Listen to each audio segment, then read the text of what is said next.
Your suffering is trying to teach you something. It's trying to tell you something. This is an idea that I've adopted from Abraham Hicks, which has been very helpful when I encounter suffering. Today, for example, I woke up very frustrated, very um, easily triggered, if you were to put it simply, and I knew it, and I let my wife know, and so I was wondering, man, I just want to. Well, my intention was I just want to be peaceful. I know it's a good day. I just want to have a good day. I know it's right there. So why can't I experience that? So instead of, the usual thing is people like to fight their suffering. That's what I call suffering. It's frustration, it's anxiety, it's overwhelm, any feeling of negativity that makes you feel uncomfortable, unsatisfied, like you're lacking something. And so what I did was I looked at myself and I said, okay, what is this suffering trying to tell me? And then it just kept digging and digging and digging, and this comes through a practice of self-reflection that I have adopted for a while. I've been practicing this for a while, and I got to the root, and the root was basically something came up at work, and I just been feeling like I'm out of control, like I quit my job basically, and then my manager wants to talk to me now, and it seems like he wants to offer me a position. He wants to offer me a promotion, and I think that at first glance, I was like, well, I mean, I'll have a conversation, but I'm walking away. I'm leaving, just because I don't like the way things have been, and then I recognized that what my frustration was telling me it was showing me, and it's almost like my soul, and it's a beautiful thing because people want to paint the higher self in this light of you know um, all light and all love, but in this moment I was experiencing it as frustration, or at the very least, as Abraham Hicks would say, the disconnection was being experienced as frustration. So the shadow was there to tell me, hey, there's a disconnect, there's something that's not right, and I'm coming out as frustration, and I want to let you know that. And so I looked at it and I was like, oh, I see. So it was just showing me where all the moment I think back to the moments that I felt frustration in my work, and I recognized that I want to leave this place in a positive light. I'm grateful for the opportunities that have been given to me, but I also recognize that there is something that is going on that is not right. So since things the way things have been, like, why is it that now that I quit, that my boss actually wants to sit down with me and wants to talk to me about being promoted?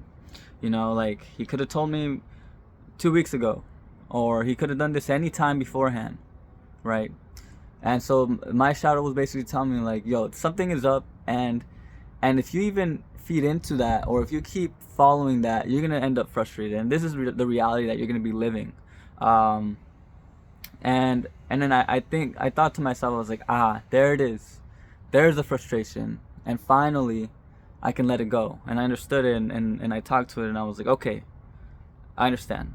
And so I sent my boss a text and just let him know where I was at, and we'll have a conversation. But um it really was great. It's a beautiful journey because I've learned to not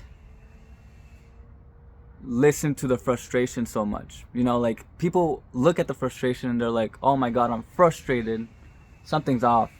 I have to work harder. I have to figure it out. It's like, it has nothing to do with any external work. The shift is always internal, right? So I think that me looking at this made me recognize the value that frustration plays into my life, and it made me think about how I have approached it in the past, and also how much I've grown on how I approach it. And I think it's something that I want to share with you guys, because the suffering is always trying to tell you something. And as Abraham Hicks has said before, it really is, any suffering is really just a sign that you are disconnected from your truth, from your higher self.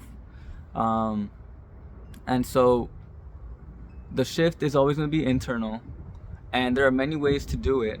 But shadow work, for example, is very important. Shadow work, basically speaking to the shadow, listening to the shadow, understanding what's going on, and that's what I did. But also, for example, meditation, and meditation allows for introspection, and I also meditated on the frustration. So there's a beauty to negativity, basically. I've learned to not fight it. I've learned that to embrace it, because it's trying to tell me something, and at the end of the day, it will guide me to where I need to be. And so there are so many external factors, so many ways to basically sell oneself on, or basically lie to oneself on what is the right move. Like, I'm juggling between, if I were to stay, would I get what I want to make the more money, or would I want to just stay where I'm at and go and take this risk and experience this new life? That's the question that I'm asking, and I was asking that basically when I went to sleep. I asked for the answer, and I woke up frustrated. So that was my answer. And so I think the one thing that I wanted to add was, like, your soul will speak to you in many ways. Your soul speaks to you all the time. It's constantly speaking to you, and you can sense it most simply through the way that you feel. And that's something that I've learned from Abraham Hicks. If you feel frustrated, if you feel negative, then for me, at least, I've learned that I have to understand why. Where did that shift happen? Like, where did that split happen between me feeling great and me feeling like shit? And when I find that spot, where it's like, where, then there it is. This isn't for you. This really isn't for you. This way of thinking isn't for you. This place isn't for you. This approach isn't for you. And it's very simply that. Now, there are other times when suffering opens you up. I think about some of the people that I work with.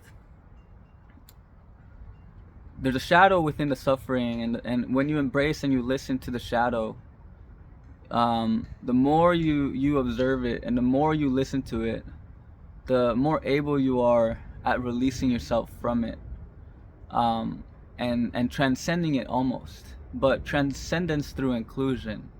I embraced the frustration in this morning, and I recognize that it is my friend.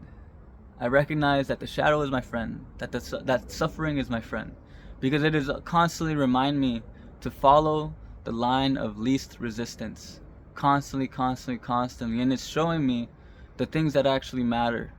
It's not, the money isn't what satisfies me. It's not the appearances. No, what truly satisfies me is a connection to my internal guidance, to my truth, to my soul.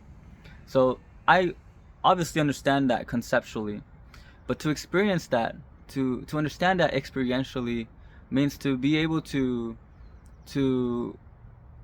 go through the frustrations and to constantly come back to your truth, to embrace the suffering, because at the other side of it will come the answers and what you're truly looking for. So this is a reflection on, if you're struggling with self-doubt, anxiety, anything, embrace it. Really embrace it and ask yourself, where is it coming from? Where is it trying to teach me? And you will get the answer if you truly desire it. And yeah, you will truly get the answers. So yeah, thank you for tuning in. Just want to share that. But I'm done. That's it for this video. Thank you for tuning in. Stay lucid. Peace.